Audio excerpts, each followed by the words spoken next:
Welcome to The Explainer. Today, we're jumping headfirst into the mind of David Goggins, who is, let's be honest, one of the toughest people on the planet.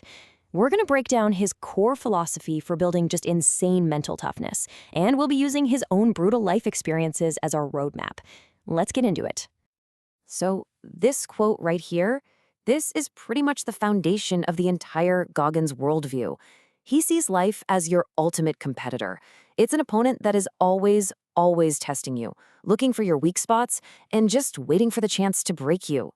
In his mind, it's not a question of if life's gonna hit you hard, it's just a matter of when. And right away, that brings up this huge paradox, doesn't it?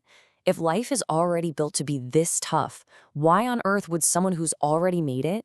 I mean, he's a decorated Navy SEAL, a best-selling author. Why would he actively choose to make his own life even harder than it already is? To figure that out, let's start with a job Goggins took way after his military career was over. And this job, it perfectly illustrates his whole counterintuitive approach to how you grow as a person. Okay, really think about this for a second. You parachute into a raging forest fire in a place so remote that no truck can get to you. Your most important gear, things like water pumps, they're just dropped out of the sky separately. You and your team are completely, totally on your own, sometimes for a whole week. And what if someone gets hurt? Well, you're the rescue. You have to save yourselves. And here's the craziest part, the detail that tells you everything you need to know. Goggins apparently turned down millions in speaking fees to take this job. And what did it pay? $15 an hour. So why do it?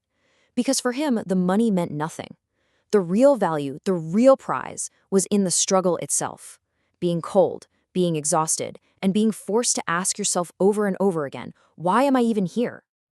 But to really get a grip on that kind of drive, to understand why he is constantly hunting for that struggle, we've got to go back, way back, to the very beginning, to see how he created the person who could even survive that kind of thing.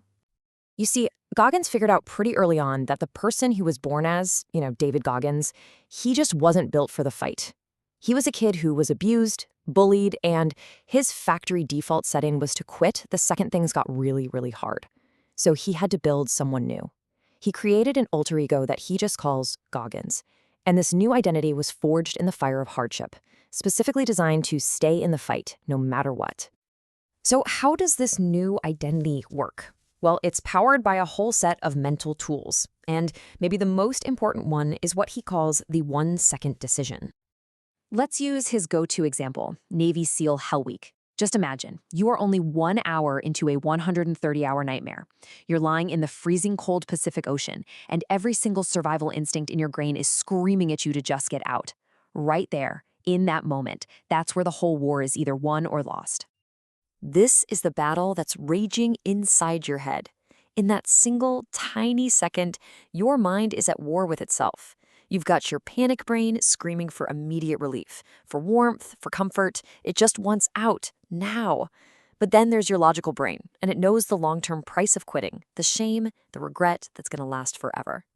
So the whole method, really, it all boils down to this moment. In that 1-second window of decision, you have to grab the controls. You have to tell that panic brain to shut up, take a mental step back, and think logically about what happens if you quit.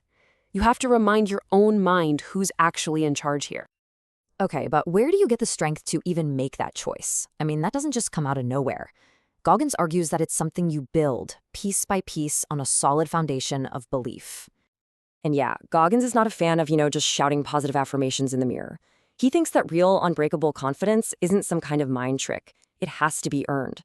It comes from having a huge stack of undeniable proof, a resume, basically, of all your past accomplishments that proves with zero doubt that you can do hard things.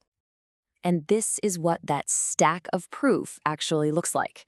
Every failure you overcome, every insane task you somehow finish, it becomes another log on that fire of belief. Surviving 3 hell weeks in 1 year, running a 100-mile race with no prep, finishing a 240-mile race even after you've been kicked out, each one is solid proof that you can take the pain. All right, so you've built this bulletproof mindset. What's the next boss battle? Comfort. You see, success can make you soft. But of course, Goggins has a very specific strategy for that too.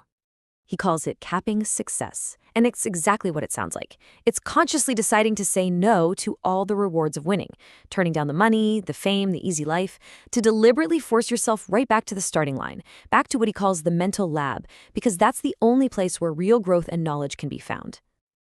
So why would you do this? Well, it forces you to keep evolving.